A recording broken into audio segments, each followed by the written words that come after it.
I don't care. Praise the lord. ఎందుకంటే ఎందుకు రాజీ పడమంటే వాడి కంటే, వాడి శక్తి కంటే, వాడి బలము కంటే, వాడి యొక్క ఆలోచనల కంటే మనలో ఉన్నవాడు గొప్పవాడు కాబట్టి. Praise the lord. హల్లెలూయా. కాబట్టి ఒకవేళ వాడు నన్నేమన్నా మానసికంగా కాస్త నలగొట్టాలని వస్తువుల మీద దాడి చేస్తూ ఉంటే మాత్రం నాకొకటి తెలుసు, కొత్త వాటిని ఇస్తాడు దేవుడు. హల్లెలూయా. నూతనమైన వాటిని ఇస్తాడు దేవుడు. అంతే. ఆ విశ్వాసం నాలో ఉంది. కాబట్టి ప్రార్థన చేయండి. ఉదయము గారు చెప్తా ఉంది, వాళ్ళ అల్లుడి మీద మాత్రమే కాదు దాడి, వస్తువుల మీద కూడా దాడి జరుగుతుందంట. ఏసీ పాడైపోయిందంట. మా ఇంట్లో మిషన్ ఎలాగో అలాగే ఫ్రిడ్జ్ ఒకదాని వెంబడి ఒకటి అలాగా పాడైపోయినాయి అంట. చాలా పాపం నలుగుతూ ఉన్నాడు బిడ్డ. ఈరోజు ఉదయకాలం ముందు ఆ బిడ్డను కూడా ఈ కాన్ఫరెన్స్ మన ఉదయకాల ప్రార్థనలో కలిపి ప్రార్థన చేశాం. యేసయ్య అధికారం కలిగిన నామములో ఆ బిడ్డ పోగొట్టుకున్న వాటికంటే గొప్ప గొప్ప వాటిని దేవుని చేత ఆ బిడ్డ పొందుకొనును గాక. హల్లెలూయా. అలాగే మన వేణు లీలా వాళ్ళ తండ్రి గారు, ఆ బిడ్డ కోసం కూడా ప్రార్థన చేద్దాం. ఆయన కూడా కొంతమందికి నెత్తి నోరు కొట్టుకొని చెప్తా ఉంటా, మనము చేయకూడని పనులు చేయరాదు.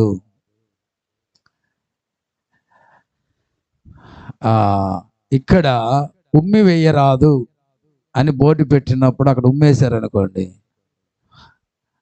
ఇంకొక మాట చెప్తాడు అక్కడ, ఇక్కడ ఉమ్ము వేసిన వాడు గాడిద. కొంతమంది పెడతారు అలాగా. ఇప్పుడు వాడు ఉమ్మేసాడు అనుకోండి, వాడు ఎవడు? కొంతమంది అనుకోగానే అయిపోతానా నేను? ఆ శాస్త్ర యాత్ర అంటే నువ్వు పైకి మాత్రం మనుషుడివే కానీ లోపల గాడిద స్వభావం నీకు. అలాగే రక్షించబడిన వ్యక్తులమైన మనం, మారు మనసు పొందిన మనం మరలా మనసు మారకూడదు. మారిందా? కొంతమందికి కోపాలు వస్తుంటే ఈ మధ్య ఏం చేస్తున్నారంటే చంపి వదిలిపెట్టట్లా, చర్మాలు కూడా ఒలుతున్నారంట లేటెస్ట్గా. మరి ఏమనుకున్నారు ప్రసన్న గారు? ఏది చేసినా హైలైట్ అవ్వాలి కదా, గుర్తింపు రావాలి, గుర్తింపు కార్డు రావాలి. అందుకే చంపడం, చంపిన తర్వాత కూర్చొని ప్రశాంతంగా గొర్రె తోలు ఒలిసినట్టుగా చర్మాలు ఒలిచేస్తున్నారంట వీళ్ళు. మన దేవుడు కూడా గుర్తుపెట్టుకోండి, రక్షించబడి మారు మనసు పొంది దానికి తగిన ఫలము ఫలించకపోతే బాప్తిస్మమిచ్చి యోహాను అంటున్నాడు కదా, చెట్టు యోరన గొడ్డలేమైందంట, నాటబడి ఉందంట, పెట్టబడి ఉంది చెట్టు యోరన. ఎందుకో? నీ వలన ఏమిరా నాకు సుఖము, ఏమిరా నీ వలన నాకు లాభము, భూమి అనవసరంగా వేస్ట్ నీలో పడవేయబడుతుందంట. అందుకే మన వాళ్ళందరికీ చెప్తా ఉంటా, మనుషులతో ఆడుకున్నట్లుగా దేవుడితో ఆడుకోమాకండి. ఆడుకుంటే దేవుడు ఫుట్బాల్ అన్నట్టుగా ఆడతాడు. అర్థమైందా? అందుకనే జాగ్రత్త. మనము ఫుట్బాల్గా మారకూడదు, ఫుట్బాల్ ఆడే ఆటగాడిగా మారాలి మనం. అర్థమైందా? నువ్వు బాలు కాదు, ఆటగాడివి. నువ్వు తన్నాలా, బాలుని తన్నే స్థాయిలోకి ఉండాలా, తన్నించుకునే స్థాయిలో కాదు. అలాంటి ఒక జీవితాన్ని కలిగి ఉండాలి. మన వాళ్ళకి చెప్తా ఉంటే కొంతమంది ఈ పాస్టర్ గారు చెప్తానే ఉంటారు, ఆయనకి చెప్పే అలవాటు మనకి వినే అలవాటు అన్నట్లుగా కాకుండా విన్నదాని ప్రకారంగా పాటించే అలవాటు కలిగి ఉండాలి. హల్లెలూయా. ఆ బిడ్డ విషయంలో కూడా ప్రార్థన చేయండి. ఒకసారి హెచ్చరిక చేస్తూ చెప్పుకొచ్చాను. ఆయనే కాదు, మరి కొంతమంది అలాగే ఉంటున్నారు. ఈరోజు యవన బిడ్డ ద్వారాగా చక్కని మాటలు మాట్లాడుతూ వచ్చాడు పరిశుద్ధాత్మ దేవుడు. ఈ లోకములో నీవు దేని వలన ఆనందాన్ని పొందుకోవాలని చూస్తున్నావో, దేని వలన సంతోషాన్ని కలిగి ఉండాలని చూస్తున్నావో, నేను ఒక మాట చెప్తాను వినండి, అదే నీ భవిష్యత్తుకు శాపంగా మారుతుంది. జాగ్రత్త. అదే నీ భవిష్యత్తును పటాపంచలు చేస్తుంది, తునాతునకలు చేసేస్తుంది. కాబట్టి మనకి యేసులోనే తప్ప ఆనందం, ఈ లోకములో ఉన్న వాటి దేని వలన మనకు ఆనందము లేదు. దేవుడు వాక్యం చెప్తుంది, ఈ లోకం అంట మొట్టమొదటికి ఎలాగుంటుందంట, విశాలంగా. చెప్పండి, విశాలంగా అంటే దానికి ఏంటంటే సాదృశ్యం, ఆనందంగా ఉంటుంది. ఎలా ఉంటుంది? ఆనందంగా, ఉత్సాహంగా, ఉల్లాసంగా.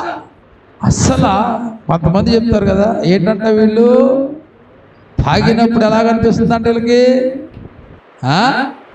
ఎక్కడ ఉన్నట్టుగా. చెప్పండి, మామూలుగా మళ్ళీ స్వర్గములో తేరగ దొరికారు. ఎవరో వాళ్ళు పాపం కాసుకొని కూర్చున్నారు ఈ అయ్యగారి కోసం. అందులో మామూలు కాదు కదా, దాంట్లో వెళ్తున్నారు కదా. అలాగుంటుందంట, అలాగే ఉంటుంది. తర్వాత ఒక పాటు చెడిపోయిన తర్వాత అప్పుడు అగ్గి దిగుద్ది. సాతానుగాడి యొక్క ఆలోచన విధానాలు అలాగే ఉంటాయి.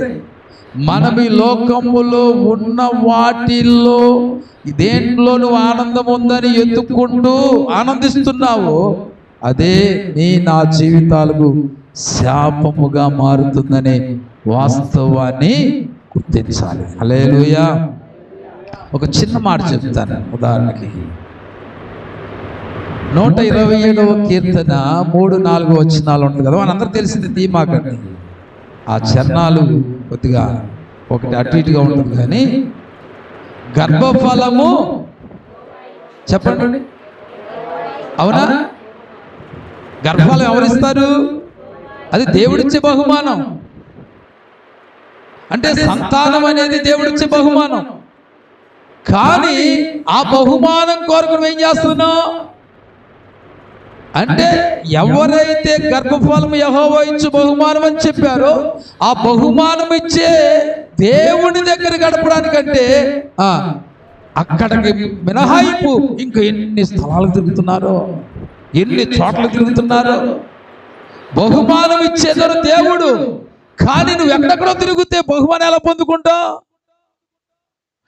ఇచ్చే వ్యక్తి దగ్గర నువ్వేం చేయాలి? పొందుకునే స్థలములో నువ్వు ఉంటేనే దాన్ని పొందుకోగలుగుతావు.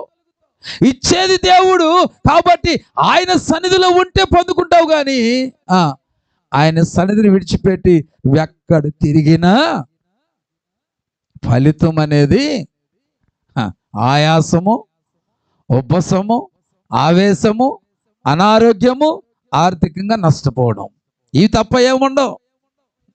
బహుమానం శూన్యమే. ఎందుకంటే దేవుడు వాక్కు తేట తెల్లగా మాట్లాడుతుంది. బహుమానము, గర్భఫలం అనేది దేవుడిచ్చే బహుమానము. ఆ బహుమానము దేవుడి యొద్ద మాత్రమే దొరుకుతుంది. హల్లెలూయా. నేను సువార్త కూడికలు దేవుడు చెప్పాడు కదా యోనా ద్వారాగా, యెహోవాకు ప్రార్థిస్తేనే ఒక మనిషికి ప్రాణరక్షణ కలుగుతుంది. అది తెలుసుకున్న యోనా త్రిమింగళము యొక్క గర్భవాసములో ఉండి ఏం చేశాడు? యెహోవాకు ప్రార్థించాడు.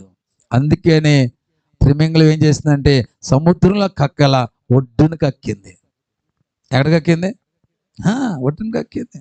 అంటే దేవుని యొక్క వాక్కును నెరవేర్చడానికి ఉపయోగకరమైనటువంటి స్థలములోనికి తీసుకెళ్ళి విడిచిపెట్టింది ఆ యొక్క త్రిమింగళం, ఆ చేప. హల్లెలూయా. ఆ మత్స్యరం ఈరోజు ప్రియ దేవుని ఆ మత్స్యం ఏం చేసేదండి? అక్కడ విడిచిపెట్టింది. ఈరోజు ప్రియ దేవుని సంగమా గుర్తుపెట్టుకోండి. ఆ పౌలు అంటున్నాడు, ప్రభువునందే మీకు ఆనందం, అందుకే ఆనందించండి. నేను చెరలో ఉన్నా ప్రభువును బట్టి నేను ఆనందిస్తున్నాను. చెర బయట ఉన్న మీరు కూడా ఆనందించాలంటే అది ప్రభువును బట్టి ఆనందం కలుగుతుంది. యోహాను సువార్తలో ఒక మాట ఉంటుంది కదా, ఇదిగో ఏమని ఉంటుందంటే, సంపూర్ణమైన ఆనందాన్ని, సంపూర్ణమైన సంతోషాన్ని దేవుడు మీకు అనుగ్రహిస్తాడని దేవుడు వాక్యం చెప్తా ఉంది. కాబట్టి సంగమ ప్రార్థించండి. దేనిలో కూడా ఆనందం లేదండి. అది తాత్కాలికమైనది, అసంపూర్ణమైనది. సంపూర్ణమైన ఆనందం అనేది దేవుడు మాత్రమే దొరుకుతుంది. అది గుర్తుపెట్టుకొని ఏమండి ప్రార్థిద్దాం.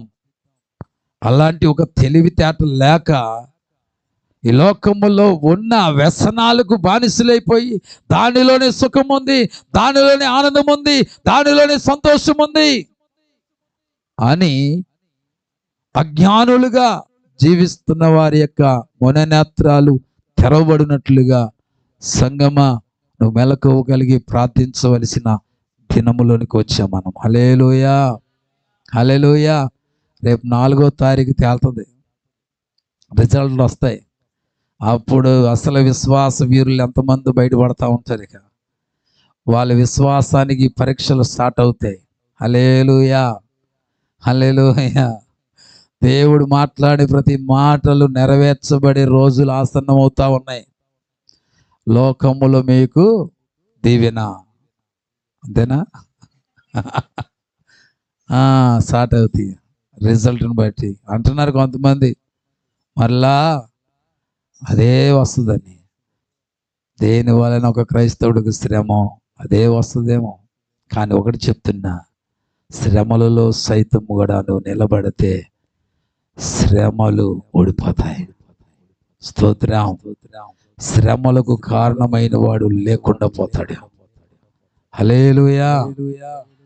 దానియేలుకు శ్రమ వచ్చింది, షద్రక్ మేషక్ అబేద్నెగోకు శ్రమలు వచ్చాయి, నిలబడ్డారు.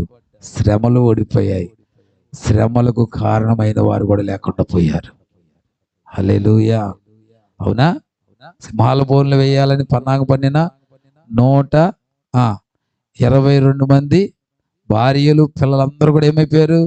హతులైపోయారు, సింహాలకు ఆహారంగా మారిపోయారు. షద్రక్ మేషక్ అబేద్నెగోలు అగ్గిగుండములు వేసి తగలబెట్టాలనుకొని ఉర్రూతలోకి వేసిన వాళ్ళందరూ కూడా ఏమైపోయారు?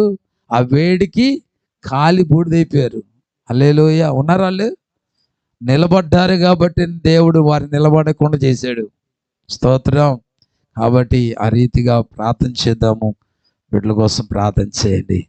ఈ సమయంలో మన మధ్యలో మరి 17వ బ్యాచ్ మరి బైబిల్ ట్రైనింగు ఇంకొక నెల చేయాలనుకుంటాం. ఇంకో నెల ఉందా, 2 నెలలు ఉందా? ఇంకో నెల ఉంది. ఆ నెలతో 3 నెలలు ఉందా ముచ్చటగా?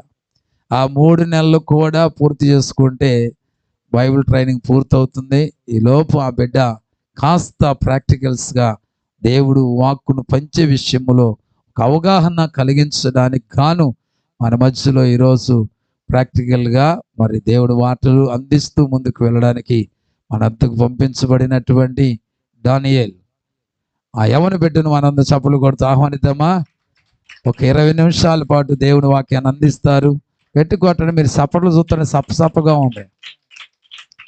హల్లెలూయా.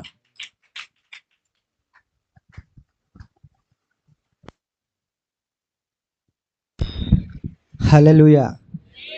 సంతోషంగా ఉన్నారు అందరూ కూడా 2 చేతులు ఎత్తి దేవుని స్తుతిద్దామా? హల్లెలూయా, హల్లెలూయా. మంచిదండి. దేవుని నామమునకు స్తోత్రములు. కూడి వచ్చిన మీ అందరికీ నా హృదయపూర్వక వందనాలండి. ఈ అవకాశం ఇచ్చిన దైవజనులకు నా హృదయపూర్వక వందనాలు తెలియజేసుకుంటున్నానండి. ఈరోజు మనము ప్రభు బలారాధనలో పాల్గొంటున్నాం కనుక ఎంతో సంతోషించే వారమై ఉన్నాము. ఎందుకంటే ఆయన జ్ఞాపకం చేసుకునుట ఎంతో మంచిది, శ్రేష్టము. ప్రియ దేవుని బిడ్డలారా, ఈ యొక్క మధ్యాహ్న సమయంలో కొన్ని వేద అంశాలు మనం ధ్యానం చేసుకుందాము. లూకాసు వార్త 14వ అధ్యాయము, లూకాసు వార్త 14వ అధ్యాయము 1 నుంచి 11 వచనాలు మనము గమనించినట్లయితే, ఈ యొక్క వేద భాగంలో ప్రియ దేవుని బిడ్డలు జాగ్రత్తగా గమనించినట్లయితే, యేసుక్రీస్తు ప్రభువారిని ఒక పరిసయ్యుడు ఒక వివాహ విందుకు ఆహ్వానించడం జరుగుతుందండి. ఆ వివాహ విందుకు ఆహ్వానించడం జరిగినప్పుడు ఆ వివాహ విందుకు దేవుడు తన శిష్యులతో కూడా వెళ్తాడండి.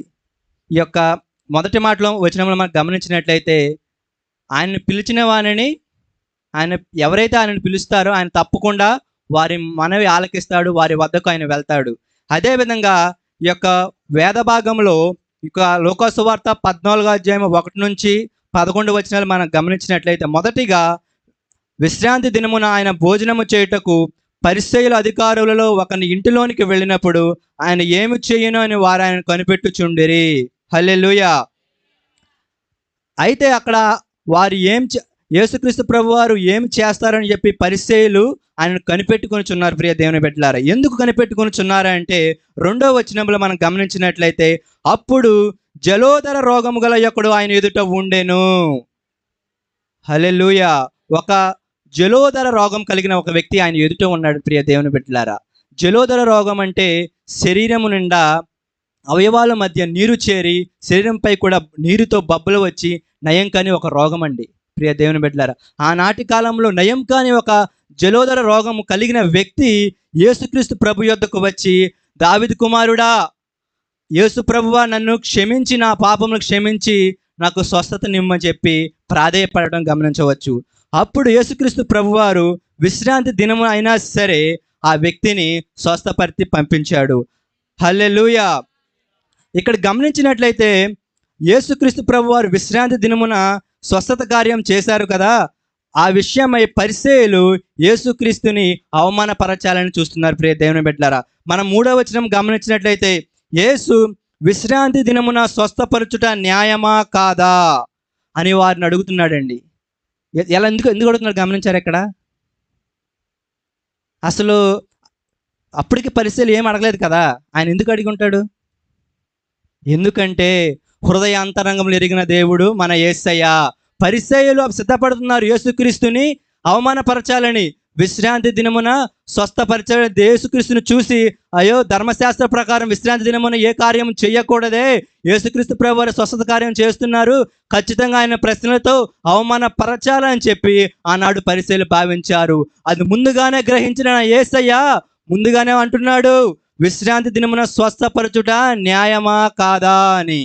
అంటే హృదయాంతరంగంలో ఎరిగిన దేవుడు ఆనాటి నుంచి నేటి వరకు కూడా మన హృదయ అంతరంగంలో ఎదుగుతూ ఉంటాడండి. ప్రియ దేవుని బిడ్డలారా, అలాగే ముందుకు వెళ్తే మనము చెప్తున్నాడు పరిసయ్యులతో, మీలో ఎవని గాడిదైనను ఎద్దైనను గుంటలో పడిన ఎడల విశ్రాంతి దినమున దానిని పైకి తీయుడా అని.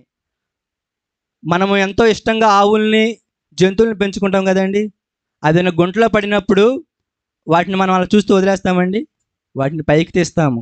ఎందుకంటే అవి మనకి ఉపయోగపడతాయి కనుక. వాటికి ధనం వెచ్చించి వాటిని కొన్నాము, వాటిని శ్రద్ధగా పెంచుకుంటున్నాము, మన జీవితంలో అవి ఉపయోగపడతాయి కనుక వాటిని మనం సంరక్షిస్తాం. వాటికంటే శ్రేష్టమైన మనల్ని దేవుడు సృజించాడు. ప్రియ దేవుని బిడ్డలారా, అప్పుడు ఆ పరిస్థితులతో అంటున్నాడు, మీ యొక్క జంతువులు మీరు రక్షించుకుంటారు కదా, వాటికంటే విలువైన ఎంతో ప్రేమతో నా రూపంలో సృజించుకున్న ఒక మానవుని నేను స్వస్థపరచాలని కూడా న్యాయమా కాదా అని చెప్పి పరిశీలన ప్రశ్నించాడు. ప్రియ దేవుని బిడ్డలారా, హల్లెలూయా. అందరూ కూడా చప్పట్లు కొట్టి దేవుని నామమును మహిమపరుద్దామా? హల్లెలూయా. ఇక్కడ మనం శ్రద్ధగా గమనించట్లేదు ప్రియ దేవుని బిడ్డలారా, పరిసయ్యుల యొక్క అహంకారం గమనించవచ్చు మనము. ఎందుకంటే దేవాది దేవుణ్ణి అవమానపరచాలని వారు ధర్మశాస్త్రాన్ని అనుసరిస్తూ యేసుక్రీస్తుని విస్మరించాలని చూస్తున్నారు. ప్రియ దేవుని బిడ్డలారా, వాళ్ళ అహంకారపూర్వకం ఇక్కడ అహంకారపూరితమైన దురుద్దేశం ఇక్కడ మనం గమనించవచ్చు. ప్రియ దేవుని బిడ్డలారా, అదేవిధంగా సామెతల గ్రంథము 11వ అధ్యాయం 2వ వచనం చదివినట్లయితే, అందరూ కూడా బైబిల్ గ్రంథాలు ఓపెన్ చేసి సామెతల గ్రంథము 11వ అధ్యాయం 2వ వచనము,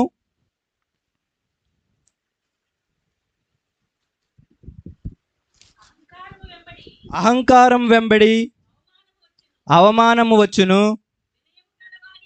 వినయము గలవారి యొద్ద జ్ఞానమున్నది. ఆమేన్, హల్లెలూయా. అహంకారముల వెంబడి అవమానం వస్తుందండి. ఈ యొక్క వేద భాగం గమనించినట్లయితే లూకా సువార్త 14వ అధ్యాయం 1 నుంచి 11 వచనాల్లో అహంకారుల వెంబడి అవమానం వస్తుంది. ఎప్పుడైతే పరిసయ్యులు అహంకారపూర్వకంగా యేసుక్రీస్తుని అవమానపరచాలనుకున్నారు, కానీ వారికి అవమానం వచ్చింది ఇక్కడ. హల్లెలూయా. అలాగే మనము ఇంకా ముందు భాగం వెళ్ళినట్లయితే ఆ యొక్క భోజన పంక్తిలో 2 వరుసలు ఉంటాయండి. ఎక్కడికి వెళ్ళినా మనకి ఒక భోజన పంక్తి చూసుకున్నప్పుడు, మన భోజనానికి పిలువబడినప్పుడు, వివాహాలకు కానీ వెళ్ళినప్పుడు కానీ ఏదన్నా భోజన కార్యక్రమాలకు వెళ్ళినప్పుడు 2 వరుసలు ఉంటాయి. ముఖ్య అతిథులకి ఒక వరుస, రెండో భాగం ఏంటంటే రెగ్యులర్ పీపుల్కి ఒక వరుస ఉంటుంది. మనం ఒక వివాహాన్ని ఆహ్వానించిన వ్యక్తి మనల్ని పిలిచాడు కదా అని చెప్పేసి మనం ముఖ్య అతిథుల ప్లేస్లో కూర్చున్నప్పుడు ఆ వ్యక్తి వచ్చి, అయ్యా ఇది మీకు సిద్ధపరిచిన స్థలము కాదు, మీకు కింద కూర్చోండి అన్నప్పుడు, అందరి ముందు అన్నప్పుడు ఎలా ఉంటుందని, ఎంత అవమానంగా ఉంటుందండి. అదే మనము ముఖ్య అతిథి ప్లేస్లో ఉండి కింద కూర్చున్నప్పుడు కూడా, అయ్యా మీరు ఇక్కడ కూర్చున్నారేంటి, మీకు నేను ప్రత్యేకమైన స్థలాన్ని కేటాయించాను కదా, మీరు ఇక్కడ కూర్చున్నారని చెప్పి అందరి ముందు అడిగినప్పుడు అది ఎంత ఘనత ఉంటుందండి. ఇక్కడ ఈ యొక్క వేద భాగం గమనించినట్లయితే మనకు తను తాను తగ్గించుకున్నవాడు హెచ్చించబడును, తను తాను హెచ్చించుకునేవాడు తగ్గించబడును. ప్రతి విషయంలో మనం దీనత్వం కలిగి ఉండాలి ప్రియ దేవుని బిడ్డలారా. ఈ యొక్క మన ప్రభు బలారాధనలో పాల్గొంటున్నామంటే యేసుక్రీస్తుని జ్ఞాపకం చేసుకుంటే సరిపోదు, యేసుక్రీస్తుని ఆరాధిస్తే సరిపోదు, యేసుక్రీస్తుని మన ఆచరణలో ఆచరించాలి ప్రియ దేవుని బిడ్డలారా. ఆయన చెబుతున్నాడు మత్తయి సువార్త, అందరూ బైబిల్ గ్రంథం తెరిచినట్లయితే మత్తయి సువార్త 11:29 మత్తయి సువార్త 11:29 నేను సాత్వికుడును దీన మనసు గలవాడును గనుక మీ మీద నా కాడి ఎత్తుకొని నా యొద్ద నేర్చుకొనుడి. అప్పుడు మీ ప్రాణములకు విశ్రాంతి దొరుకును. ఆమేన్, హల్లెలూయా. ప్రియ దేవుని బిడ్డలారా, దీనత్వం కలిగి ఉండాలని చెప్పి ఇక్కడ ఆ యొక్క వచనంలో మనం గమనించవచ్చు. ప్రియ యేసుక్రీస్తు ప్రభువారు చెబుతున్నారు, నేను సాత్వికుడును దీన మనసు గలవాడను, మీరు నా యొద్ద నేర్చుకుని అంటున్నాడు. ప్రతి విషయంలో కూడా ఆయన దీనత్వం చూపించాడు. ప్రియ దేవుని బిడ్డలారా, ఆయన ఈ భూమికి వచ్చినది మొదలుకొని మన కోసం మరణించి పునరుద్ధానుడైనంత వరకు కూడా దీనత్వం చూపిస్తూనే ఉన్నాడు. ప్రియ దేవుని బిడ్డలారా, తనను తాను తగ్గించుకొని మానవుని రూపంలో ఈ భూమికి రావడం అనేది మొదటిగా తను తాను తగ్గించుకోవడంలో మనం దీనత్వం గమనించవచ్చు. అదేవిధంగా ప్రభు బలారాధనలో మనం పాల్గొన్నప్పుడు కూడా దీనత్వం కలిగి దీన మనస్సు మనకు ఉన్నప్పుడే అది సఫలం అవుతుంది. ప్రియ దేవుని బిడ్డలారా, దీనత్వం లేకుండా నీవు ప్రభు బలారాధనలో చెయ్యపెడితే అది వ్యర్థము. యేసుక్రీస్తుని ఎంతగా ఆరాధించినా, ఎంతగా స్తుతించినా, వారానికి 2 సార్లు ఉపవాసం ఉన్నా, దశంభాగాలు చెల్లిస్తున్నా, కానుకలు అర్పిస్తున్నది వ్యర్థము. దీనత్వం లేకుండా, దీన మనసు లేకుండా ధర్మశాస్త్రాన్ని ఆచరించిన, దేవుని మాటకు లోబడినది వ్యర్థము. ప్రియ దేవుని బిడ్డలారా, దీనత్వం కలిగి ఉన్నప్పుడే మంచి ఫలము నువ్వు పొందుకుంటావు. ప్రియ దేవుని బిడ్డలారా, హల్లెలూయా. దీనత్వము యేసుక్రీస్తు ప్రభువారు కూడా చూపించాడు. మనము ఒక ఉదాహరణగా తీసుకున్నట్లయితే, యేసుక్రీస్తు ప్రభువారు సిలువ వేయబడే ముందు రోజు రాత్రి శిష్యులతో కలిసి ప్రభు బలారాధనలో పాల్గొంటాడు కదా. ఆ కార్యక్రమం జరుగుతున్నప్పుడు శిష్యులందరికంటే ముందుగా తాను ఒక పాత్రలో నీళ్లు తీసుకొని శిష్యుల పాదాలు కడగడం జరుగుతుంది. ప్రియ దేవుని బిడ్డలారా, హల్లెలూయా. అక్కడ పేతురు ఇంకా అనేక మంది శిష్యులు ఉండవచ్చు. వారందరూ సందేహించవచ్చు, నేను వేరే వాళ్ళ పాదాలు కడగటం ఏంటి? ఆయన శిష్యుల్లో పండితులు ఉన్నారు, పామరులు ఉన్నారు. ప్రియ దేవుని బిడ్డలారా, అందరూ కూడా మేము చాలా గొప్పవాళ్ళం కదా, వేరొకరి పాదాలు మేము కడగటం ఏంటని వాళ్ళలో సందేహం రావచ్చు. అది గమనించిన యేసయ్య ముందుగానే తన్ను తాను తగ్గించుకొని శిష్యుల పాదాలు కడగడానికి సిద్ధపడ్డాడు. ప్రియ దేవుని బిడ్డలారా, హల్లెలూయా. అలాంటి దీనత్వం నీలో ఉందా? ఎందుకంటే ప్రియ దేవుని బిడ్డలారా, ఆనాటి కాలంలో శిష్యుల పాదాలు కడిగేది ఎవరంటే దాసులు మాత్రమేనండి. ఏదన్నా ఒక విందుకు కానీ వివాహానికి ఆహ్వానించబడినప్పుడు ఆ యజమాని అతిథులందరూ తీసుకొచ్చినప్పుడు యజమాని ఎప్పుడు కాళ్ళు కడిగేవాడు కాదండి. ఆ ఇంట్లో ఉన్న దాసులు మాత్రమే కాళ్ళు కడిగి టవల్ అందించేవాళ్ళు. అంటే ఇక్కడ దాసుల స్వభావం యేసు చూపించాడు. ప్రియ దేవుని బిడ్డలారా, గమనించండి, అలాంటి దీనత్వం యేసు చూపించాడు. అలాంటి సాత్వికత్వాన్ని దేవుడు చూపించాడు. ఆయన చూపించి మనకు నేర్పించి వెళ్ళాడు. దానిని మనల్ని ఆచరించమని చెబుతున్నాడు. కానీ మనం నేటి దినాలలో దీనత్వం లోపించి ఘనతకు దూరంగా బతుకుతున్నాం. ప్రియ దేవుని బిడ్డలారా, అహంకారం వెంబడి అవమానం వచ్చును, వినయము ఘనత తీసుకొస్తుంది. ప్రియ దేవుని బిడ్డలారా, వినయం కలిగి ఉన్న వారి దగ్గరే జ్ఞానం ఉంటుంది. ఒక శిష్యుడి దగ్గర వినయం ఉన్నప్పుడే గురువు వద్ద నుంచి జ్ఞానం సంపాదించుకోగలడు. గురువు నుంచి ఆశీర్వాదాలు పొందుకోవాలంటే శిష్యుని వద్ద ముందు ఉండవలసింది ఏంటంటే దీనత్వము, వినయము. ప్రియ దేవుని బిడ్డలారా, వినయము లోపిస్తే జ్ఞానము దూరం అవుతుంది. సామెతలకు 11వ మనకు చెప్తుంది, అహంకారం వెంబడి అవమానం వస్తుంది, వినయం గల వారి వద్ద జ్ఞానం ఉంటుంది. ప్రియ దేవుని బిడ్డలారా, నీకు జ్ఞానం కావాలన్నా, ఆశీర్వాదం కావాలన్నా, ఈ భూమి మీద నువ్వు ఫలాలు అనుభవించాలంటే కూడా నీలో దీనత్వము ఉంటేనే నువ్వు ఫలభరితమైన జీవితం పొందుకుంటావు. ప్రియ దేవుని బిడ్డలారా, నీలో దీనత్వం ఇంకా లేదేమో, అందుకే నీకు ఇంకా ఆశీర్వాదాలు దూరం అవుతున్నాయేమో. ఏదైనా చిన్న సంఘటన గొడవ జరిగితే చాలు మనం తట్టుకోలేము, ఒకరిపై ఒకరి నిందలు.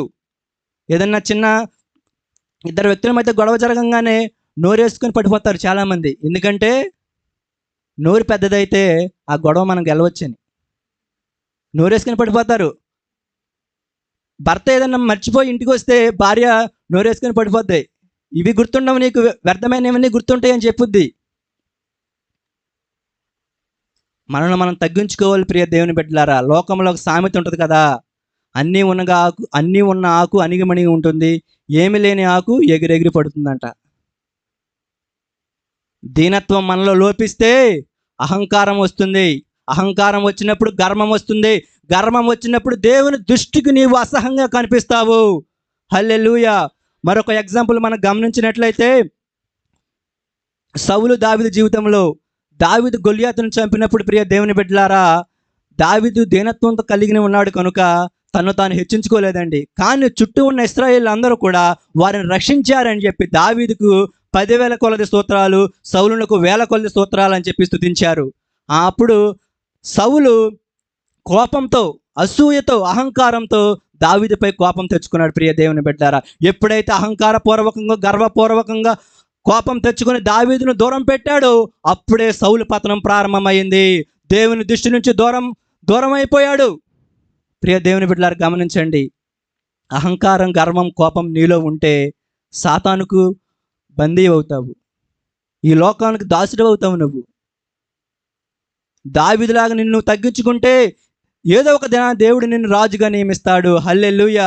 దీనత్వం మనలో ఉండాలి. దీనత్వం కలిగిన వారు ధన్యులు, ఆత్మ విషయమై దీనులైన వారు ధన్యులు, పరలోక రాజ్యం వారిదని మత్తయి సువార్త 5వ అధ్యాయంలో మనం చదువుకోవచ్చు ప్రియ దేవుని బిడ్డలారా. ఆత్మ విషయమై, శారీరక విషయమై దీనత్వం నీలో ఉండాలి. మనల్ని మనం తగ్గించుకున్నప్పుడే హెచ్చింపబడతాము. అట్టి కృప దీవెన మనం ఎల్లవల్ల పొందుకోవాలంటే, ఆయన కృపను మనం పొందుకోవాలంటే దీనత్వం కలిగి ఉండాలి. ఇంకా నీకు అనుకున్నవి జరగటం లేదా, ఒకవేళ నీకు జరిగినాయి అనుకో, నీలో అహంకారం వస్తుందేమో, దేవుడు దూరం చేస్తున్నాడు వాటిని ఒకసారి గమనించుకో ప్రియ దేవుని బిడ్డలారా. ప్రభువా, నేను దీనుడును, దీన మనసు గలవాడిని, నేను పాపిని, నువ్వు ప్రార్థిస్తున్నప్పుడు నీతిమంతుడిగా తీర్చబడతావు. కింద వచనాల్లో మనము గమనించినట్లయితే, ఇంకా లూకా సువార్త 18వ అధ్యాయం 9 నుంచి 15 వచ్చినట్లు ఇంటికి వెళ్ళినా చదువుకోండి, అందరికి తెలిసిన వేదభాగ్యం అది. ఇక్కడ ఒక పరిసయ్యుడు, సుంకరును మనం గమనించవచ్చు. పరిసయ్యుడు తన్ను తాను హెచ్చించుకున్నాడు, కానీ సుంకరి తన్ను తాను తగ్గించుకుని దేవుని ఎదుట నీతిమంతుడిగా నిలబడ్డాడు ప్రియ దేవుని బిడ్డలారా. హల్లెలూయా. పరిసయ్యుడు అంటున్నాడు, నేను ధర్మశాస్త్రానికి సంబంధించిన అన్ని విధాలుగా నేను పాటిస్తున్నాను, వారానికి 2 మార్లు ఉపవాసం ఉంటున్నాను, 10వ భాగాలు చెల్లిస్తున్నాను ప్రభువా, నన్ను నీ బిడ్డగా చేర్చుకొని ప్రార్థిస్తున్నప్పుడు దేవుడు ఏమంటున్నాడంటే, పరిసయ్యుడి ప్రార్థన అంగీకరించలేదండి. తన్ను తాను తగ్గించుకున్న సుంకరి ప్రార్థన మాత్రమే అంగీకరించాడు. నీతిమంతుడిగా తీర్చి తనను ఇంటికి పంపించాడు. ప్రియ దేవుని బిడ్డలారా, ఈ యొక్క మధ్యకాల సమయంలో నేను చెప్పాలనుకున్నది ఏమిటంటే, దీనత్వం మనలో ఉండాలి. దీనత్వం ఉన్నప్పుడే మనము ఘనత పొందుకుంటాం ప్రియ దేవుని బిడ్డలారా. ఇంకా నీలో దీనత్వం లేకుండా నువ్వు ఉంటున్నావా, క్రైస్తవుడు అని చెప్పుకొని తిరుగుతున్నావా? ఒక విషయం చెప్పనండి, దీనత్వం మనం పాటిస్తే, ఇతరులకు ఆచరించి చూపిస్తే, ఇతరుల ఎదుట, ఈ పాటికి భారతదేశం మొత్తం ఎప్పుడో క్రైస్తవం అయిపోయేదండి. హల్లెలూయా కదండి, నిజమే కదా. దీనత్వం ఉంటే మనల్ని ఓర్చుకొని తగ్గించుకొని ఉన్నాం అనుకోండి, ఎదుటివారు ఏదైనా వ్యక్తి అన్నప్పుడు ఈ పాటికి ఎప్పుడో భారతదేశం మొత్తం క్రైస్తవం అయిపోయేది. ఇది ఒక మతం అనుకుంటున్నారు తప్ప మార్గం అని చెప్పలేకపోతున్నాం మనకు మనమే. క్రైస్తవం అంటే మతం కాదండి, మార్గం. దీనత్వం మనం ఇతరులు ఏదో చూపించినప్పుడు, అయ్యో ఇది అన్ని మతస్థుల వల్ల కాదే, మిగిలిన మతస్థుల వల్ల కాదే అని ఇతరులు ఎరిగి మన మార్గంలోకి వస్తారు ప్రియ దేవుని బిడ్డలారా. భారతదేశంలోని అన్ని మతాల్లో కలిపి ఇది క్రైస్తవ మతం ఒకటి అనుకుంటున్నారు. దీనికి తేడా మనం చూపించాలి. హల్లెలూయా. ఇతరుల ఎదుట మనం దీనత్వం చూపించినప్పుడు క్రైస్తవులు ఎలా ఉంటారు, వీరు నిజమైన దేవుని బిడ్డలను గుర్తెరిగి మన మార్గాన్ని ఆచరించడానికి అవకాశం ఉంటుంది ప్రియ దేవుని బిడ్డలారా. ఒక్కసారి నిన్ను ప్రశ్నించుకో. సొంకరిలాగా నిన్ను తగ్గించుకొని దేవుని మేలు పొందుకోవాలంటే ఈ క్షణమే నిన్ను నువ్వు మార్చుకో. దీన మనసు నాకు కావాలి ప్రభువా, దీనుడిగా నీ ఎదుట నేను నిలబడాలి ప్రభువా, నీతిమంతుడిగా నేను నిలవాలంటే దీన మనసు నాకు కావాలి ప్రభువా అని నువ్వు ప్రార్థించుకో ప్రియ దేవుని బిడ్డలారా. ఖచ్చితంగా దేవుడు మనకు దీన మనస్సు దయచేస్తాడు. అలాంటి దీన మనస్సు దేవుడు మీకును నాకును దయచేయును గాక. హల్లెలూయా. దేవుడి కొన్ని మాటలు తన వెనుకల్లో దీవించును గాక. హల్లెలూయా. మరొకసారి ఈ అవకాశం ఇచ్చిన దైవజనులకు నా హృదయపూర్వక వందనాలు తెలియజేసుకుంటున్నానండి. హల్లెలూయా. Praise the lord. నువ్వెంత ఉద్యోగస్తుడివైనా, వ్యాపారవేత్తవైనా, ఎంత జ్ఞానవంతుడు అయినా, ఎంత ఆస్తిపరుడు అయినా, ఎంత పలుకుబడి ఉన్నా, పదవులున్నా, ఎన్ని గొప్ప గొప్ప స్థానాలున్నా, లోకము దృష్టిలో ఒక ధన్యుడు అయినా నీలో ఏముండాలంటే దైవ సన్నిధికి వచ్చేసరికి మనలో ఉండవలసింది దీనత్వం. హల్లెలూయా. తగ్గింపు స్వభావము కలిగిన వారే వారు ఈ లోకములో వారు ఏ స్థానాన్ని కలిగి ఉన్నారో దానిలో దీవెన చూడగలుగుతారు. అర్థమవుతుందండి? దైవ సన్నిధిలో దీనత్వం కలిగిన వారు సమాజంలో మీరు ఏ స్థానంలో అయితే కలిగి ఉన్నారో ఆ స్థానము మీకు పేరును, గౌరవాన్ని, విలువను పెంచుతుంది అన్నమాట. హల్లెలూయా. మంచిది. కాబట్టి మనము దీనత్వం కలిగి దేవుని సన్నిధిలో మన జీవితాలను కట్టుకుంటూ ముందుకు వెళదాం. ఒక మాట ఏంటంటే, విశ్రాంతి దినాన చూడండి, ఒక రోగి ఏమయ్యాడు? బాగుపడ్డాడు. అర్థమవుతుందా? అంత మాత్రమే కాదు, విశ్రాంతి దినాన ఎవరైతే వారు ఆచరిస్తారో, ఆచరణలో పెడతారో అక్కడ ఒక రోగి స్వస్థపరచబడ్డాడు. కానీ ఒకటి గుర్తుపెట్టుకోండి, దైవ సన్నిధిని పాటించి ఎవరైతే విశ్రాంతి దినాన్ని ఆచరణలో పెడతారో వారు ఏ పరిస్థితిలో ఉన్నా విడుదల పొందుకొని వెళ్తారు. హల్లెలూయా. హల్లెలూయా. కాబట్టి మన జీవితాల్లో దీనత్వముతో గడుపుతూ ముందుకు వెళదాం. మంచిది. ఆ బిడ్డ కొరకు మరింతగా మీ ప్రార్థనలో జ్ఞాపం చేసుకోండి. మనము ఇప్పుడు స్టార్ట్ చేశారు అయ్యగారు, ఏ 2 చేస్తాడో 3 చేస్తాడో అని అనుకోమాకండి. ఒక టూకీగా 2 మాటలు చెప్పేసి నేను ముగిస్తాను. ఎందుకంటే ఈరోజు ఎక్కువగా మనము ఆరాధన చేయడానికి, దేవుడిచ్చినటువంటి ఆత్మావేశములో నుంచి వచ్చిన పలుకులు వినడానికి దేవుడు ఈరోజు మన కృప చూపించాడు. హల్లెలూయా. మంచిది. మన ప్రసంగ అంశం చెప్పండి. ఈరోజు ప్రసంగం ఏంటంటే ప్రశ్నలు జవాబులు. చెప్పండి. ఈరోజు ప్రసంగ అంశం ఏంటి? ప్రశ్నలు నేను వేస్తాను, జవాబులు మీరు చెప్పాలి. ఓకే. మొదటి ప్రశ్న, దీంట్లో చెప్పిన వారికి కూడా మార్కులు వేయబడును. మొదటి ప్రశ్న, ప్రసంగ అంశం చెప్పండి. చెప్పబోతే 10 మార్కులు మైనస్ అయిపోతాయి. అయ్యి బాబోయ్, పిల్లి లేదు, తోకలేదు. సరిగ్గా చెప్పు. మొత్తం చెప్పిన వాళ్ళందరికీ 10 మార్కులు మైనస్ అయిపోయినాయి. మైండ్లో చేసేసి వాళ్ళకి. ఫిలిప్పీ సంఘానికి పౌలు ఇచ్చిన పిలుపు. ఓకే, అంశం అది. ఓకేనా? అయితే ఇంతకీ ఏ పిలుపులు ఇచ్చాడు? మొత్తం 4 విధాల పిలుపుల్లో ఒకటి సంపూర్ణం చేసాం. ఏంటి ఆ పిలుపు? ఏంటి మొదటి పిలుపు? ఏంటి? అబ్బా, మీకు 20 మార్కులు తీసేయాలా? ఆహా, మీరంత బాగా నేర్చుకుంటున్నారు. నా పరువు తీస్తున్నారు. లైవ్లో కూడా వెళ్ళిపోతుంది ఇది. మన జీవితం క్రీస్తు కొరకై ఉండాలి. మొదటి పిలుపు ఏంటండి? మన జీవితం క్రీస్తు కొరకై ఉండాలి. రెండవ పిలుపు ఏంటయ్యా అంటే అది 20 మార్కుల నుంచి 10 మార్కులు తీసేస్తున్నాను. మన మాదిరి ఎవరై ఉండాలి? క్రీస్తు అయి ఉండాలి. ఏంటి యేసయ్య మాదిరికరమైన జీవితం ఈ లోకంలో ఏ విధమైన మాదిరి కలిగి ఉన్నాడంటే, ఎలాంటి మనసు కలిగి జీవించాడయ్యా అంటే, ఆయన మాదిరి ఎలాంటిదయ్యా అంటే, మన కొరకు శ్రమలు సహించిన మాదిరి, మన కొరకు అవమానములు భరించిన మాదిరి, దూషించబడియు ప్రతిగా దూషింపబడకుండా మౌనంగా జీవించిన మాదిరి, త్యాగపూరితమైన మాదిరి, క్షమాగుణము కలిగిన మాదిరి, ప్రేమించే మాదిరి కలిగిన వాడుగా ఆయన కనబడుతున్నాడు. ఈరోజు మనము కూడా అట్టి మాదిరి లేకపోతే అట్టి మనసును కలిగి ఉండాలి అని పౌలు ఫిలిప్పీ సంఘానికి ఒక చక్కటి పిలుపునిస్తూ ఉన్నాడు. అయితే మనుషుల యొక్క మనసులు పలు విధములుగా ఉన్నాయి. ఒకటి ఇప్పుడు చెప్పినట్లుగా రమాగారు చెప్పండి. మొదటి మనసు ఎలాంటి మనసు? అవిశ్వాసపు మనస్సు. హల్లెలూయా. స్టార్టింగ్లో ముందు ఎసరు పెట్టాలి, తర్వాత ఎసర కాగిన తర్వాత బియ్యం వేయాలి, బియ్యం వేసిన తర్వాత అది ఉడకాలి, ఉడికిన తర్వాత పొంగాలి, పొంగిన తర్వాత ఉడికిందా లేదో చూడాలి, అప్పుడు వంచాలి. ఏంటిది? నడుములు వంచాలి. అప్పుడు భోజనము తయారు. అంతేగాని ఓకే. ఇప్పుడు చెప్పండి, అవిశ్వాసపు మనస్సు, దాని గురించి నేర్చుకున్నాం. రెండవది కోరికను తీర్చుకునే మనస్సు. ఒకరి మనస్సు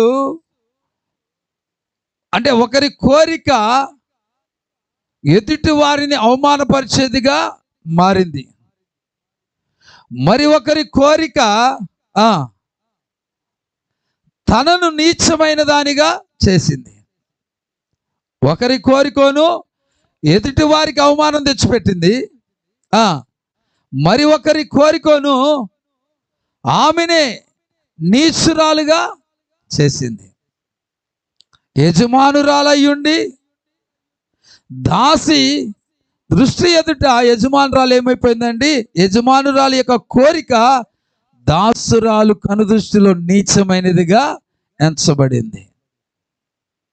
అలాగే బైబిల్ గ్రంథంలో కొంతమంది యొక్క కోరికలు ఏ విధంగా చేసినాయి అని చెప్తూ, దావీదు యొక్క కోరిక ఏం చేసిందండి? 9 నెలల 20 రోజుల పాటు విరామము లేనటువంటి ప్రయాణం చేయించింది. ఏం చేసిందండి? దాను మొదలుకొని బెయేర్షెబా వరకు కూడా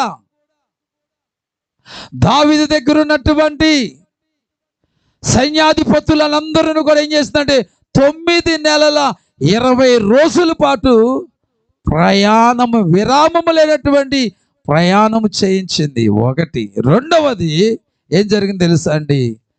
దేవుని యొక్క ఉగ్రత దిగిరావడం వలన 75,000 మంది హతులైపోయారు.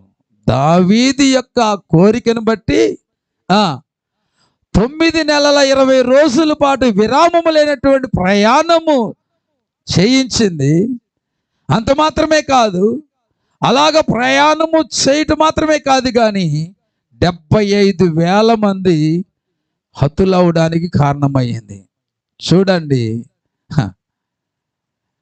సహజంగా ఎంతమంది ఉన్నారు అని లెక్క కట్టాడు, లెక్క వేసుకున్నాడు.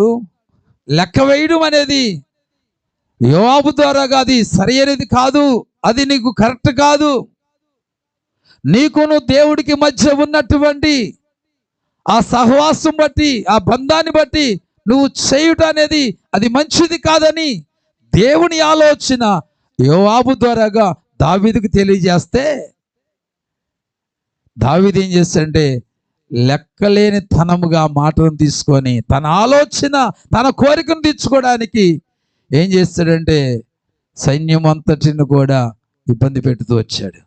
అక్కడితో సరిపోయిందా? 75,000 మంది నష్టమైపోయారు. చూడండి, అసలు ఎంతమంది ఉన్నారో లెక్కేసుకుంటే ఇప్పుడు దావీదు యొక్క కోరిక ఏం చేసిందంటే ఆ ఉన్న దానిలో నుంచి 75,000 మందిని మరల నష్టపోయేటట్టు చేసింది. ఈరోజు ప్రియ దేవుని బిడ్డలారా, మన కోరికలు మనకు ఉన్నవి కూడా నష్టపరిచేదిగా ఉండకూడదు. మన కోరిక ఎలాగ ఉండాలంటే మన ఉన్న వాటిని మరింతగా దీవెనకరంగా చేసేవిగా ఉండాలి. హల్లెలూయా. మనకున్నవి ఏవైనా సరే అవి మనకి ఒక ఆశీర్వాదం తెచ్చిపెట్టేవిగా ఉండాలి. యోసేపు యొక్క కోరిక పోతీఫరు ఇంటికి ఆశీర్వాదం తెచ్చిపెట్టింది. యోసేపు యొక్క ఆలోచన అనేక మంది దేశ ప్రజలను క్షామ కాలములో నుంచి, ఆ కరువు కాటకాలో నుంచి వారికి ప్రాణరక్షణ కలిగించింది. ఈరోజు ప్రియ దేవుని బిడ్డలారా, ప్రభు భోజన బలపరీక్షల్లో పాల్గొనబోతున్నటువంటి మన జీవితాలు, మన ఆలోచన విధానం, మన కోరికలు ఎలాగున్నాయి? మనము కలిగిన వాటిని నష్టపరిచేదిగా ఉందా? ఈరోజు కొంతమంది కోరికలు వారి ఆరోగ్యాన్ని పాడు చేస్తున్నాయి. కొంతమంది కోరికలు వారి పరువును, వారి పేరును పాడు చేస్తూ ఉంది. వారి కలిగిన వ్యాపారాలు నష్టపోయేటట్లుగా చేస్తున్నాయి.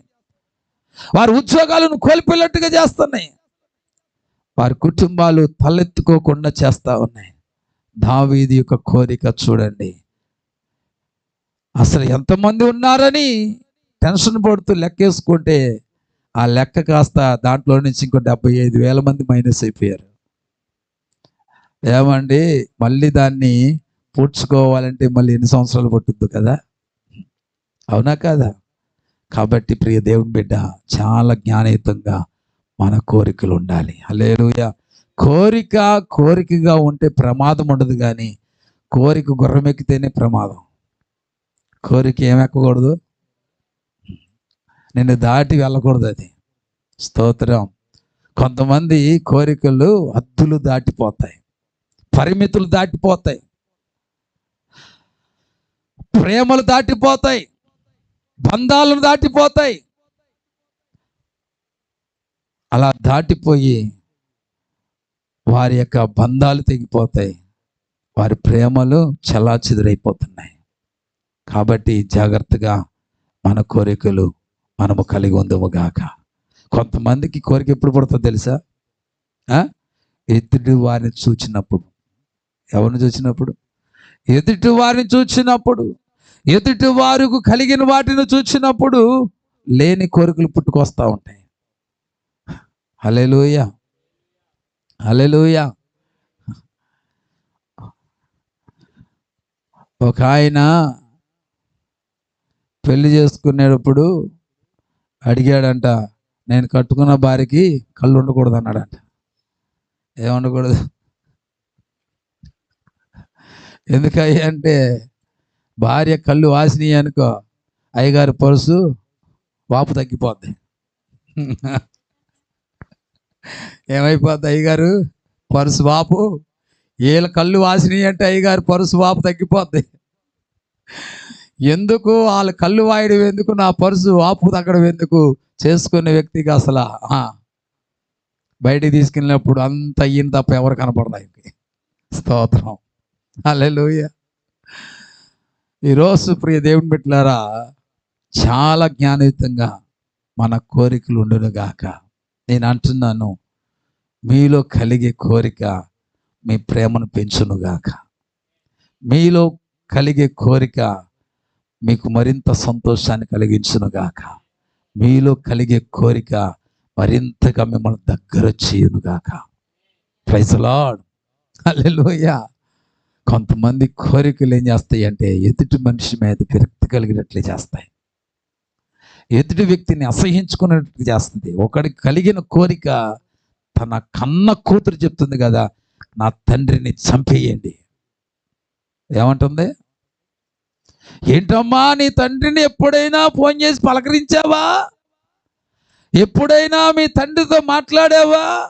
మీ తండ్రి అంటే ఇష్టమేనా అంటే ప్రతి దానికి నో నో నో.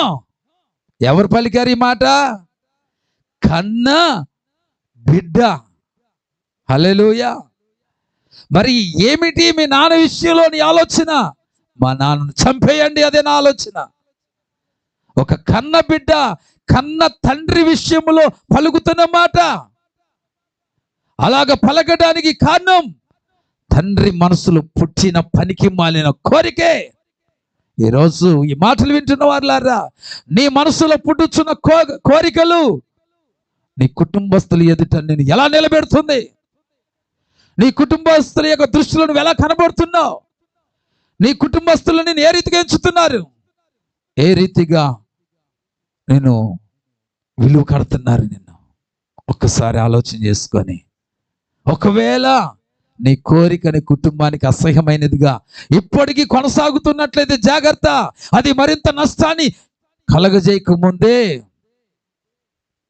దాన్ని నువ్వు అసహించుకొని జీవించదుగాక. హల్లెలూయా. ఒకరి కోరిక అలాగుంది. అయితే దావీదు యొక్క భార్య కోరిక బత్షెబా, ఆమె కోరిక తన కుమారుడికి సింహాసనాన్ని అందించింది. హల్లెలూయా, హల్లెలూయా. ఎవరైతే తన భర్త అయినటువంటి దావీదు బెత్షెబాకు ఏ ప్రమాణమైతే చేశాడో ఆ ప్రమాణము ఏమైందంటే నెరవేర్చబడింది తన కుమారుడి విషయంలో బెత్షెబా యొక్క కోరికను బట్టి. హల్లెలూయా. మన కోరికలు మన బిడ్డలకు ఆశీర్వాదకరంగా ఉండాలి. హల్లెలూయా. మన బిడ్డలకు భవిష్యత్తులో మంచి మేలు చేయాలి. అలాంటి కోరికలు మనం కలిగి ఉండాలండి. హల్లెలూయా. ఈరోజు నీ కోరిక నీ కడుపున పుట్టిన బిడ్డలకి శాపంగా మారకూడదు, తలదించుకునే రీతిగా ఉండకూడదు, తలవంపులు తెచ్చిపెట్టేదిగా ఉండకూడదు. చూడండి, తల్లి యొక్క కోరిక బిడ్డకు సింహాసనము దక్కిందండి. ఈరోజు మన కోరికలు మన పిల్లలకు గొప్ప గొప్ప స్థానాలను కల్పించేదిగా ఉండాలి. హల్లెలూయా. ఒక తండ్రి యొక్క కోరిక ఏమి ఆశించుకోకుండా దేవుని పరిచర్య చేస్తూ వచ్చాడు. ఆయన కోరిక, నేను దేవుని పరిచర్య చేస్తున్నాను కదా, నాకు ఏమైనా దొరుకుతుందని ఆశించలా. ఆశించకుండా నమ్మకంగా దేవుని పరిచర్య చేస్తా ఉన్నాడు. ఆ నమ్మకము ఈరోజు ఆ కోరిక తన కడుపును పుట్టిన బిడ్డకు గొప్ప మేలును దయచేసింది. హల్లెలూయా. గొప్ప ఆశీర్వాదం తెచ్చిపెట్టింది. ఆ సాక్ష్యం విన్నప్పుడు నేను చాలా దేవుని స్తుతించానండి, చాలా దేవుని మహిమపరిచాను. తన జీవితంలో ఎప్పుడు కూడా ఆ ఫోన్ పేలో కానీ గూగుల్ పేలో కానీ ఏ రోజు కూడా అంత అమౌంట్ తన కన్నులారా ఎప్పుడు చూడలా. ఒక్కసారిగా 1,65,000 రూపాయలు ఏ విధమైనటువంటి రాతపూర్వకమైనటువంటి పరిస్థితి లేకుండా తండ్రి యొక్క నమ్మకత్వంతో కూడిన ఆ జీవితం, ఆ కోరిక, ఆలోచన ఏం చేసిందంటే కుమారుడి యొక్క అకౌంట్లో అమౌంట్ పడేట్లుగా చేసింది. హల్లెలూయా అంటున్నాడు ఆ కుమారుడు. ఎప్పుడుగా నా లైఫ్లో నేను ఎప్పుడు కూడా ఇంత అమౌంట్, ఇంత భారీ మొత్తము ఒక్కసారిగా నా అకౌంట్లో పడుట అనేది నేను చూడాల. ఇది కేవలము నా తండ్రి యొక్క కోరిక వలన నేను పొందుకున్న ఆశీర్వాదం ఇది. Praise the lord. ఈరోజు నీ కుమారులు, నిన్ను కట్టుకున్న వారు, నీకు సంబంధించిన వారు ఆ విధమైన సాక్ష్యం అనేది నీ విషయంలో చెప్పే రీతిగా నీ కోరికలు ఉండును గాక. Praise the lord. హల్లెలూయా. నేను చాలా సంతోషించాను. ఇది స్టార్టింగ్ మాత్రమే. Praise the lord. ఇది స్టార్టింగ్ మాత్రమే. ముగింపు ఏమండి, ప్రారంభమే ఇంత ఘనంగా ఉంటే ముగింపు ఇంకా ఎంత ఘనంగా ఉండబోతుందో ఒకసారి ఆలోచన చేయండి. Praise the lord. హల్లెలూయా. మూడవదిగా ఫస్ట్ దావీదు, తర్వాత భార్యామణి బెత్షెబా కోరిక, ఇప్పుడు కుమారుడు కోరిక, సొలొమోను కోరిక ఏం చేసిందంటే తూరు రాజు అయినటువంటి హీరాము యొక్క ఆయన ప్రాంతంలో దేశములో ఉన్నటువంటి ఆ యొక్క దేవదారు మ్రాణులను, అలాగే మరొక మ్రాణులు అక్కడ ఉన్నాయి, వాటన్నిటిని కూడా సరళ వృక్ష మ్రాణులు, వాటిని ఒక ఆలోచన కలిగి ఉన్నాడు సొలొమోను. తూరు దేశములో ఉన్నటువంటి ఆ యొక్క సరళపు మ్రాణులను, దేవదారు మ్రాణులతో దేవుడు నామ ఘనత కొరకు ఒక మందిరం కట్టాలి, కోరిక అది. ఆ కోరిక మేరకు దావీదు స్నేహితుడైనటువంటి ఆ హీరాముకు వర్తమానం పంపించినప్పుడు హీరాము దాన్ని ఏం చేశాడంటే ప్రేమతో దాన్ని స్వీకరించాడు. హల్లెలూయా. ఇష్టపూర్వకముగా సొలొమోను కోరికను ఏం చేశాడంటే అంగీకరించాడు. అంగీకరించడం ద్వారాగా జరిగిందేంటో తెలుసా? ఒకసారి ఆ మాట చదువుకుందాం. చూడండి, రాజుల మొదటి గ్రంథము 5వ అధ్యాయము. రాజుల మొదటి గ్రంథం 5వ అధ్యాయము 5వ అధ్యాయము చూడండి ఒకసారి. 6వ వచనం చదవండి. 6వ వచనము నుండి.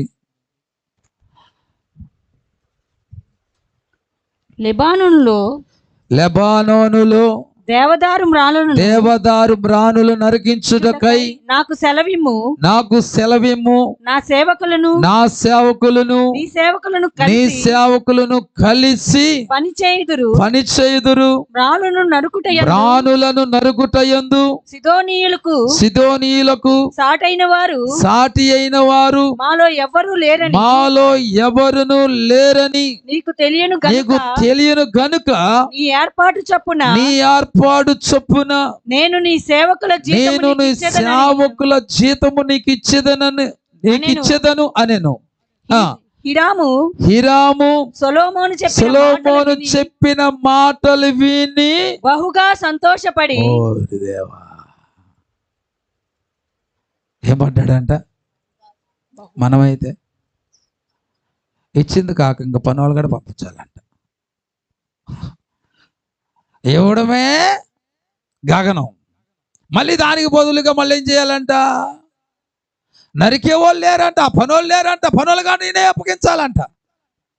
వాళ్ళకి జీతం మాత్రం ఇస్తాడంట అని చెప్పి ఈ విధమైన ఆలోచన చేయలా.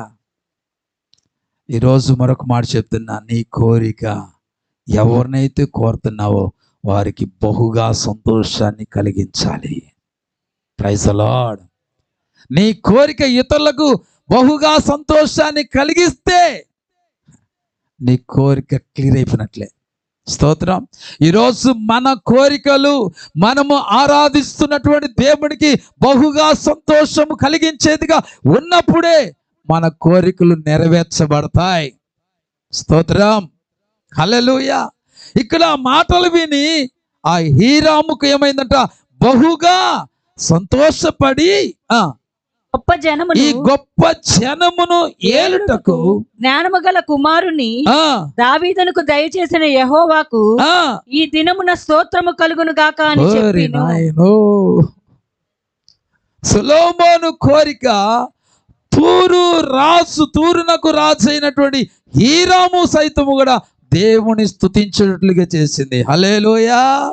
ఈరోజు మన కోరికలు ఏం చేయాలంటే ఇతరులను స్తుతింప చేయాలి. ఏం చేయాలి? స్తోత్రం. హల్లెలూయా. అంతేగాని శాపనార్థాలు పెట్టి రీతిగా ఉండకూడదు.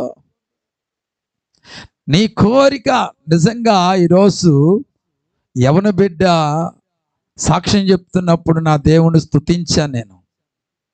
ఈరోజు మన సాక్ష్యాలు ఎలాగుండాలంటే దేవుని స్తుతింపజేసే రీతిగా ఉండాలి. Praise the lord. ఆ బిడ్డ వాడిన మాట ఏంటి తెలుసా? నా విజయము వెనకాల ఇష్టపడి దేవుని పరిచయం చేశా. అది నా విజయం వెనకాల రహస్యం. ఏంటంట? కష్టంతో కాదు. ఎలా చేశాడు? ఇష్టపడి దేవుని పరిచర్య చేయడానికి నన్ను నేను పూనుకున్నాను కాబట్టి దేవుడు నాకు విజయాన్ని ఇచ్చాడు. ఎలాగిచ్చాడు తెలుసా? ఊహించిన దానికంటే గొప్ప మార్కులతో నాకు విజయం ఇచ్చాడని చెప్పాడు ఆ బిడ్డ. హల్లెలూయా. ఇంకొక మాట కూడా చెప్తాడు కదా, నేను పరిచర్య ప్రారంభించిన తర్వాత ఎగ్జామ్స్ రాస్తూ వచ్చాను. ప్రతి దానిలో కూడా 80 మార్కులు పైనే కానీ కింద రాలేదు అని చెప్పుకుంటూ వచ్చి మొత్తం మీద టోటల్గా 79 వచ్చినాయి అంటే పర్సంటేజ్. స్తోత్రం. అది సంగతి. అర్థమైందా? ఈ పాస్టర్ గారికి ఎప్పుడు మాకు ఫోన్ చేసి అక్కడ ప్రార్థన ఉంది, ఇక్కడ ప్రార్థన ఉంది, రండి అని ఇసుకిచ్చేస్తాడు రా బాబు. కందిరీగలాగా పడుతుంటాడు మా యొక్క. జోరీగలాగా పడతా ఉంటాడు. భలే పాస్గా దొరికారా బాబు మాకు అని ఎంతమంది పొగుడుతున్నారో నాకు తెలియదు. నన్ను స్తోత్రం స్తోత్రం హల్లెలూయా. అబే దీర్ఘంగా ఆలోచనలోకి వెళ్ళిపోయాడు. నువ్వేనయ్యా చిన్నవి. అసలు లైవ్ ఎంత జాగ్రత్తగా చూసుకుంటున్నాడంటే స్తోత్రం. నేను ఆశించినట్లుగా ఈ పరిచర్య విషయంలో నువ్వు సహకరిస్తే వాయిదాల పద్ధతి లేకుండా కార్యక్రమాలు జరిగిపోతే నిశ్చయముగా ఊహించిన దానికంటే గొప్ప విజయాన్ని నువ్వు తప్పనిసరిగా చూస్తావు. ఎందుకంటే మనం చేస్తుంది దేవుడి పని అండి బాబు. ఎల్లయ్య పుల్లయ్య పని చేయట్లా, జీవము గల దేవుని పని చేస్తున్నాం మనం. ఎందుకంత కళాఖండికి చెప్పగలుగుతున్నాం తెలుసా? అర్రచు పిల్ల కాకులకు ఆహారం పెట్టిన దేవుడు, పశువులకు మేత కొరకు పర్వతాల మీద గడ్డిని వలిపించిన దేవుడు, వాటికంటే శ్రేష్ఠులైనటువంటి ఆయన స్వరూపములో కలగ చేయబడినటువంటి మనల్ని పోషించడా.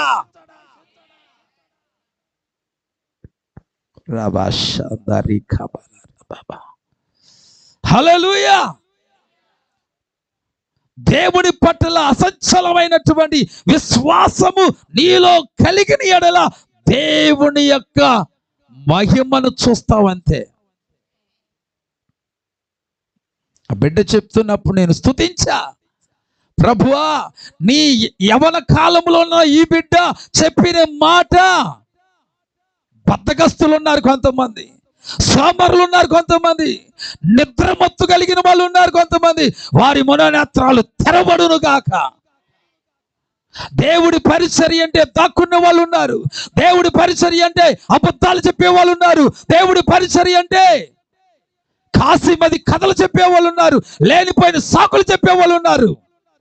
నాకు ఆ పని ఉంది, నాకు ఈ పని ఉంది, నాకు ఆ పని అవ్వలేదు, నాకు ఈ పని అవ్వలేదని చెప్పుకొని తప్పించుకునే వారి యొక్క మనోనేత్రాలు తెరవబడాలి సాక్ష్యం ద్వారాగా. హల్లెలూయా. ఎవరి కోసం అండి? దేవుడు సర్వలోకానికి వెళ్ళి సర్వ సృష్టికి ఎందుకు సువార్తను ప్రకటించమన్నాడు? ఆ సువార్త నీ యొద్దకు రాకపోతే నువ్వు రక్షించబడేదానివా?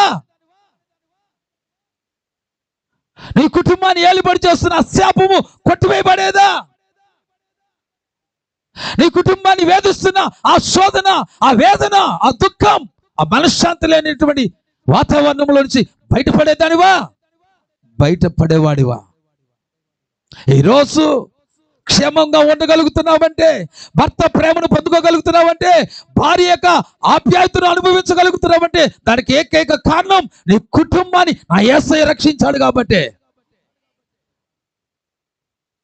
ఆ రక్షణ నీ ఇంటిని దర్శించింది కాబట్టి ఈరోజు నీవు నెమ్మదిగా ఉంటున్నావు. ఒక్కసారి వెళ్ళు, దురభ్యాసాలకు కారణమైపోయినటువంటి ఆ కుటుంబాలకు వెళ్ళు. ఆ కుటుంబ పరిస్థితులు ఎంత ఘోరాతి ఘోరంగా ఉన్నాయో ఒకసారి తొంగి చూడు, అర్థమవుతుంది రక్షణ యొక్క విలువేమిటో. హల్లెలూయా హల్లెలూయా. ఆ బిడ్డ చెప్తున్నాడు, నేను దేవుడి పరిచర్య చేశాను, దేవుడు నాకు విజయం ఇచ్చాడు. కథలు చెప్పడానికి కాదని ఇక్కడ నిల్చుంది, వాస్తవాలు చెప్పడానికి దైవసేవకుడు ఉంచున్నాడు. నమ్మావా? నీ జీవితం మన పెద్దలు దీవిస్తారు కదా, 3 పువ్వులు 6 కాయలే. స్తోత్రం కలుగునగాక. ఇక్కడ కూడా సొలొమోను యొక్క ఆలోచనలు, సొలొమోను యొక్క కోరిక తెలుసుకున్నటువంటి హీరాము ఏమయ్యాడంట? బహుగా సంతోషించడం మాత్రమే కాదు, సొలొమోను దేవుడైన యెహోవాకు స్తోత్రము కలుగునుగా కానీ ఒక రాజు పలుకుతున్నాడండి. Praise the lord. ఈరోజు కుటుంబమా, దేవుని సంఘమా, నీ కోరికలు, నీ ఇంట్లో ఉన్నవారు నీ కోరికను బట్టి నేను స్తుతించాలి దేవుణ్ణి. అలాంటి కోరికలు కలిగి ఉందరుగాక. హల్లెలూయా. తర్వాత చూడండి ఏమంటున్నాడు? సొలొమోను నాకు ఈ వర్తమానం పంపాను. ఏ వర్తమానం? నీవు నా యొద్దకు పంపిన వర్తమానము నేనేం చేశాను? అంగీకరించి అంగీకరించక వస్తారా? మన కోరిక ఒకటి ఇతరులకు బహు సంతోషాన్ని కలిగించేదిగా ఉండాలి. మన కోరిక దేవుడికి స్తోత్రం కలిగించేదిగా ఉండాలి. మన కోరిక అంగీకారయుతమైనదిగా ఉండాలి. స్తోత్రం అడ్డగించేదిగా ఉండకూడదు, అడ్డుకునేదిగా ఉండకూడదు, అంగీకరించేదిగా ఉండాలి. తర్వాత చూడండి ఏమంటున్నాడు? దేవదారు మ్రానులను గూర్చియు సరళపు మ్రానుల గూర్చియు నీ కోరిక అంతటి ప్రకారము నేను చేయించెదను. దేవునికి స్తోత్రం కలుగునుగాక. హల్లెలూయా. నా సేవకులు వాటిని లెబానోను నుండి సముద్రపు నద్దుకు తెచ్చెదరు.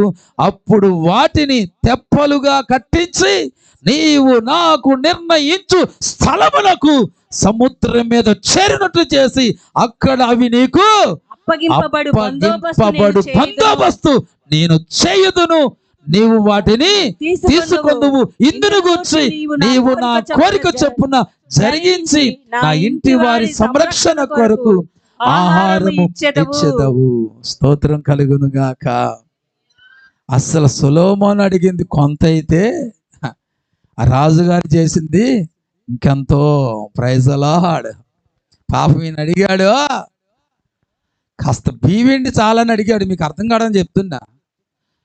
హీరాము రాజా, నాకు కాస్త బియ్యం వేయ్యా, కడుపు నింపుకోవడానికి కాస్త బియ్యం ఇస్తే మేము వండుకొని తింటాం అని మామూలుగా మీకు అర్థం కావడం చెప్తున్నా. అది సొలొమోను యొక్క ఆలోచన. కానీ సొలొమోను యొక్క కోరికను విన్నటువంటి హీరాము ఏం చేస్తాడంటే, బియ్యం ఏంటయ్యా బాబు, వండి పెట్టి దానికి తగినట్లుగా బిర్యానీ చేసి నీకు దానికి కూరగాయ చేసి పంపిస్తున్నట్టుగా మొత్తం సమకూర్చి సమస్తము కూడా మేలు కొరకు ఏం చేశాడంటే హీరాము జరిగించాడు. హల్లెలూయా. దేవుడు వాక్యం చెప్తుంది, దేవుడు ప్రేమించు వారికి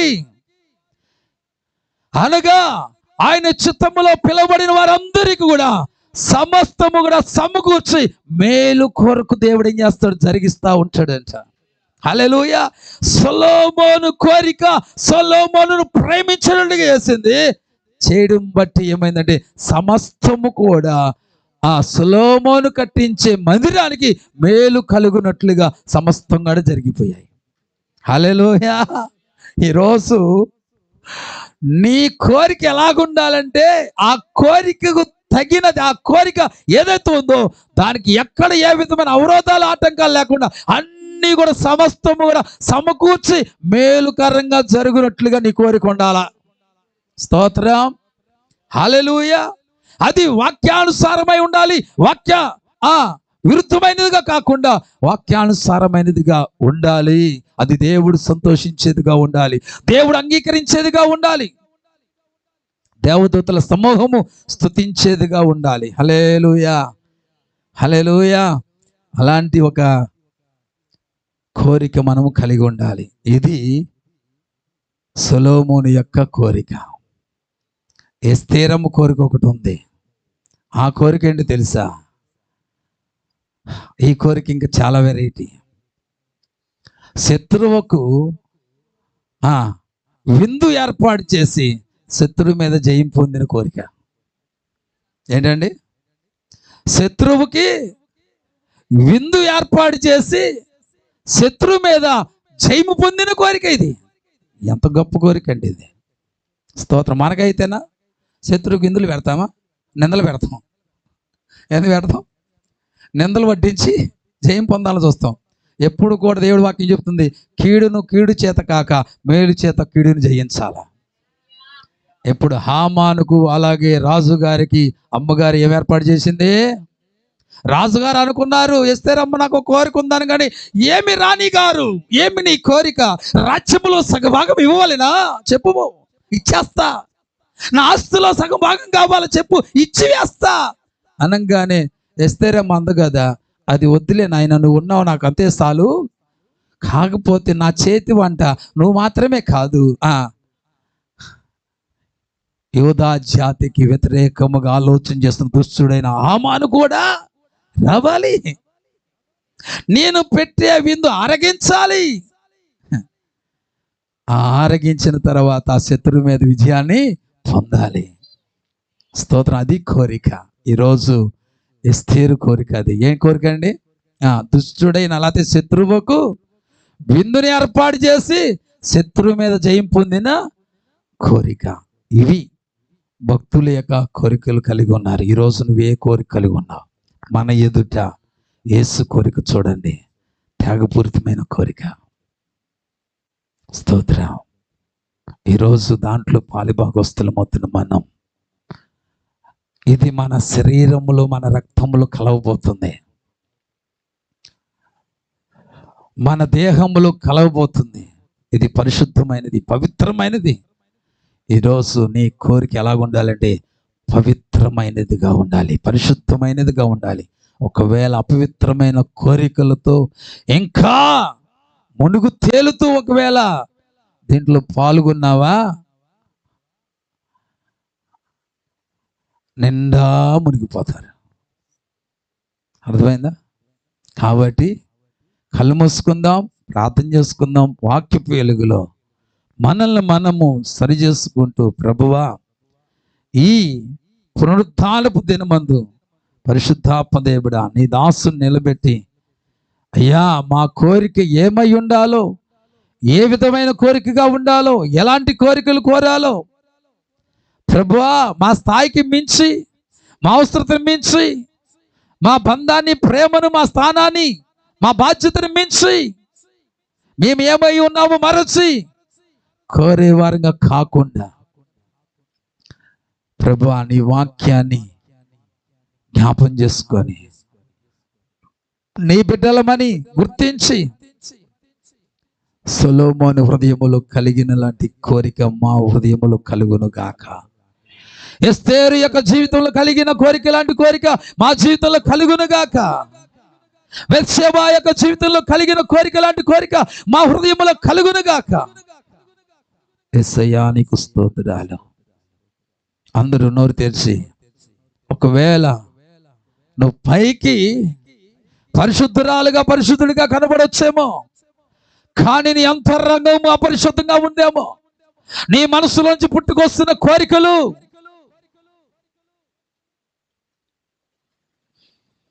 నీ జీవితాన్ని అపవిత్రపరుస్తున్నాయేమో.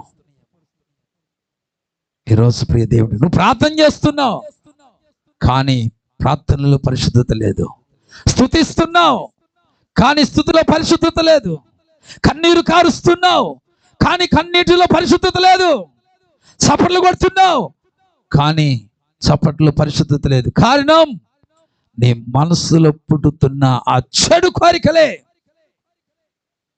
ఒక మనిషిని అపవిత్రపరిచేవి బయటి నుంచి వచ్చేవి కాదండి, లోపల నుంచి పుట్టుకొచ్చేవి ఒక మనిషిని అపవిత్రుని చేస్తుంది.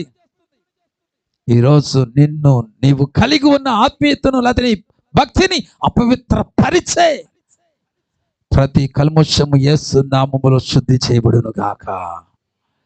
ఈరోజు వాక్యపు వెలుగులో నీ జీవితాన్ని నువ్వు సరి చేసుకొని ఈ అమూల్యమైనటువంటి ఈ పరీక్షలు నువ్వు పాలిభాగస్తురాలు అయితే నీ పక్షంగా ఒక హీరాము నా దేవుడు లేవనెత్తును. నీ పక్షముగా ఒక హీరామును దేవుడు లేవనెత్తును. స్తోత్రం, స్తోత్రం, స్తోత్రం, స్తోత్రం. ఇంతవరకు దేవుడు తన సన్నిధి మనతో కూడా ఉంచి మనతో మాట్లాడి ప్రతి మాటను బట్టి రెండు హస్తాల పైకి చెప్పి దేవుడికి స్తోత్రం చెల్లిద్దామంటారా? హల్లెలూయా, హల్లెలూయా. ప్రార్థన. దయగల తండ్రి, ప్రేమగల రాజా, ఇంతవరకు నీ దాసుని నిలబెట్టి మాతో మాట్లాడేందుకు స్తోత్రం. మంచి నేలను పడిన విత్తనాల వలె నూరొత్తులుగా ప్రతి జీవితములో ఫలించును గాక. యేసయ్య శక్తి కలిగిన నామములో ప్రార్థించి వేడుకొనుచున్నాము తండ్రి. ఆమేన్, ఆమేన్. హల్లెలూయా.